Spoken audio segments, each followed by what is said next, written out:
దానియేలు ఏమన్నాడు తెలుసా?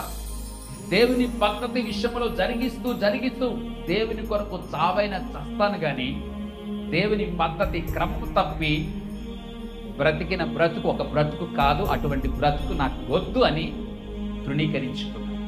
హల్లెలూయా, హల్లెలూయా. 30 దినములు దేవుడు నీ ఎదుట పెంచాడు. దానియేలుకు 30 దినములు ప్రార్థన చేయకూడదని శాసనం వచ్చింది. దానియేలు అంటున్నాడు, నేను 30 దినములు ప్రార్థన చేయడం ఎలా? ఆపుతాను.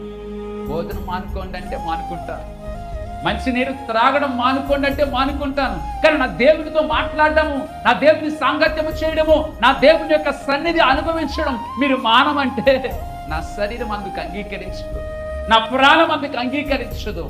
ఏది ఏమైనా సరే 100 అయినా 106 అయినా 30 దినములు నా దేవుని ఎదుట తప్ప ఇంకెవరి ఎదుట నేను సాష్టాంగ పడనని చెప్పి దేవుని కొరకు రోషము కలిగి జీవించాడు.